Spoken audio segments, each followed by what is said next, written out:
नमस्कार मित्रमैत्रिणींनो. प्रवासात उतरायचं स्थळ आल्यावर रिकामी झालेली खिडकीजवळची जागा काय कामाची? आयुष्यात भेटणाऱ्या वस्तू, व्यक्ती, आनंद हा ज्या वयात आणि वेळात भेटायला हवा त्याच वयात भेटायला हवा, नाहीतर त्याची किंमत शून्य होऊन जाते. तेव्हा जीवन जगत असताना काही गोष्टी वेळीच मिळणं खूप गरजेचं आहे. कितीही चांगली गाडी ओढली तरी घोड्याला चाबकाचे फटकारे काही चुकत नाहीत. झाडांनी कितीही चवदार गोड फळं दिली तरी दगडाचा मारा त्यांना कधीच चुकत नसतो. तसंच आपण कितीही महान व्यक्ती बनलो तरी लोकांच्या टीकांमधून मात्र आपली सुटका कधीही होत नाही. प्रत्येक माणूस ज्याच्या त्याच्या जागी योग्यच असतो. अयोग्य असते ती परिस्थिती, आणि परिस्थितीमुळे बदलते ती मनस्थिती. आपलं मौन राहणं हे कोणासाठी फायद्याचं असू शकतं किंवा नसू शकतं, पण आपल्यासाठी ते जास्त फायद्याचं असतं. समोरच्यासाठी आपली काय किंमत आहे हे तरी निदान आपल्याला समजतं. ज्या व्यक्तीकडे समाधान नाही त्याला जीवनात काहीही मिळाले तरी तो सदैव दुःखी राहणार. 2 पैसे कमी कमवा, पण गरजेला उपयोगी पडणारी माणसं मात्र जास्त कमवा. वाईट वेळेत हीच माणसं तुम्हाला उपयोगाला येतात. एकच आयुष्य आहे, मेल्यावर काय होतं माहीत नाही. जीवनात प्रेम आणि मैत्री अशी 2च नाती आहेत ज्यांना नियमांची गरज नसते. कोणी मनाशी जुळलं की मैत्री होते आणि मनात शिरलं की प्रेम. जिवंत असल्यावर तरी मेल्यासारखं जगू नका. आयुष्यातला प्रत्येक क्षण जगून घ्या. गेल्यानंतर फक्त आठवणीशिवाय काहीही आपल्यापाशी उरत नाही. तेव्हा जिवंत आहे तोपर्यंतच जीवन जगून घ्या. माणूस आनंदाने मागे धावत नाही, तर आनंदाच्या संकल्पनेने मागे धावतो. विशिष्ट प्रकारचा आनंद मिळायला हवा हा अट्टहास खरं तर दुःखाचं कारण बनतो. ज्या व्यक्तीकडे समाधान नाही त्याला जीवनात काहीही मिळाले तरी तो सदैव दुःखीच राहणार. 2 पैसे कमी कमवा, पण गरजेला उपयोगी पडणारी माणसं मात्र जास्त कमवा. मन कायम स्वच्छ असावं. कुणाबद्दलही मनात जास्त वेळ राग, द्वेष, ईर्ष्या राहिली की आपोआप विचारांची दिशा आणि गती बिघडते. ती बिघडली की आपलं मानसिक स्वास्थ्य मात्र बिघडून जातं. श्रीकृष्णाला गीता कोणालाही सांगता आली असती, पण त्याने फक्त अर्जुनालाच सांगितली. कारण जसा सांगणारा असावा लागतो तसाच ऐकणाराही असावा लागतो. अन्यथा तुम्ही जे सांगताय त्याला काहीही किंमत उरत नाही. चांगले करूनही जर काही लोक तुम्हाला वाईट समजत असतील तर तो तुमचा दोष नाही. कदाचित तुम्हाला ओळखण्या इतपत त्यांची पात्रता नसेल. दुःख व्यक्त करू नका की तुम्ही आयुष्यात काय कमवलं आणि काय गमावलं. फक्त अभिमान बाळगा या गोष्टीचा की तुम्ही स्वार्थासाठी कोणालाही फसवलं नाही. माणसाचं यश हे कोणाच्या आधारावर नसतं, तर ते चांगल्या विचारांवर असतं. कारण आधार कायम सोबत नसतो, पण चांगले विचार मात्र कायम बरोबर राहत असतात. तेव्हा नेहमी चांगला विचार करा आणि पुढे चालत राहा, तरच तुम्ही यश मिळवू शकता. नात्यांमध्ये व्यवहार आणू नये. हे जरी खरं असलं तरी नातं किती खरं आहे हे जाणून घेण्यासाठी एखादा व्यवहार करून बघाच. त्यानंतर कदाचित बरेच गैरसमज दूर झालेले असतील.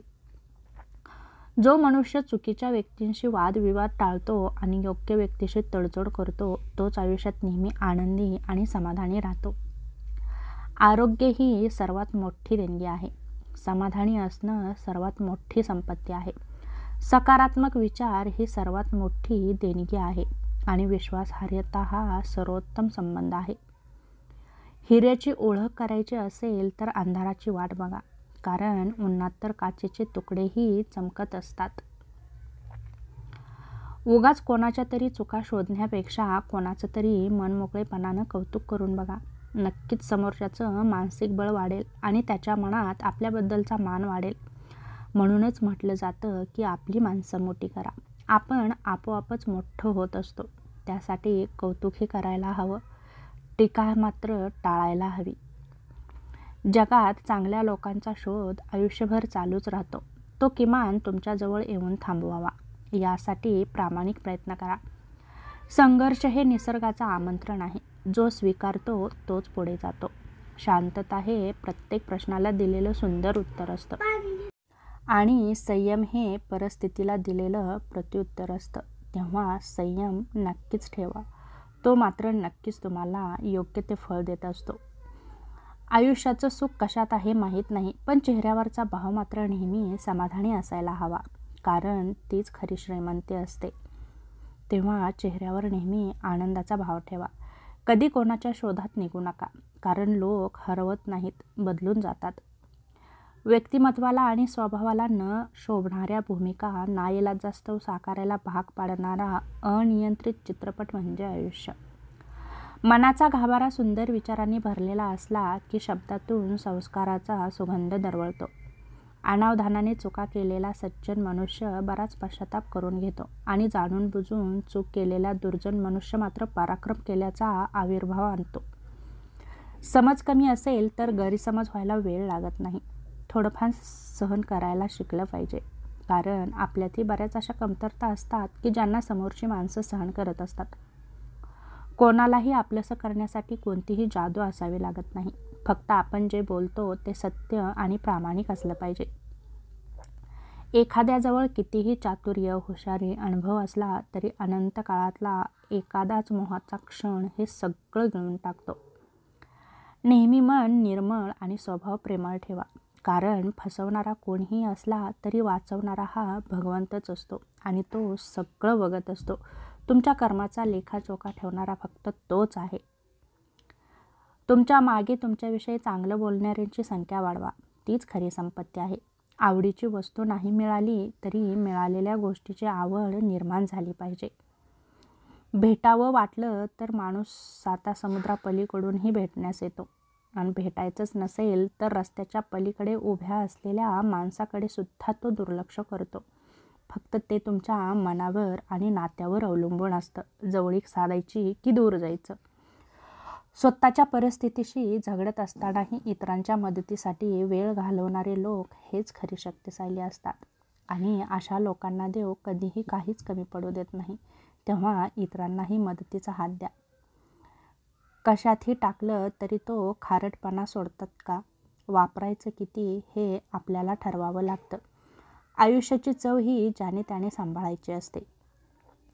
उत्तर असूनही प्रत्येक वेळी प्रत्येक प्रश्नांचं उत्तर देता येत नाही, कारण काही उत्तरे स्वतःच्या तर काही इतरांच्या हितासाठी टाळावी लागत असतात, आणि यामध्येच खरं हित असतं. आणि हे ज्याला कळलं त्याला आयुष्याचा बॅलन्स योग्यरित्या करता येतो. तेव्हा या गोष्टी नक्की करत राहा. सुखाला कितीही विनवण्या केल्या तरी लवकरच घरात येत नाही, आणि दुःखाचा दरवाजा बंद केला तरी ते खिडकीतून आल्याशिवाय राहत नाही. तेव्हा सुख आणि दुःख हा जीवनाचा खेळ आहे. तेव्हा कधी सुख येतं तर कधी दुःख येतं. जगातील सगळ्यात चांगले संस्कार म्हणजे बापाचा धाक असतो. नेहमी तुमचं सर्वोत्तम प्रयत्न करा, आणि हे करून देखील ते तुमची कदर करत नसतील तर तो त्यांचा दोष नाही, तुमचा नाही. आपण आयुष्यभर ज्याला आपलं समजतो तोच जवळ बसून आपला हा कार्यक्रम करत असतो. तेव्हा कुठल्याही माणसाला जास्त जीव लावू नका, आणि कोणाच्याही जास्त जवळ जाऊ नका की एकदमच तुम्ही खूप दूरपर्यंत फेकले जाल. तेव्हा योग्य वेळी योग्य माणसे जोडा, आणि योग्य माणसंच तुमच्या आयुष्याला योग्य दिशा देत असतात. तेव्हा हा छोटासा व्हिडिओ तुम्हाला कसा वाटला नक्की सांगा. पुन्हा भेटू अशाच एका छोट्याशा नवीन व्हिडिओसोबत. तोपर्यंत धन्यवाद.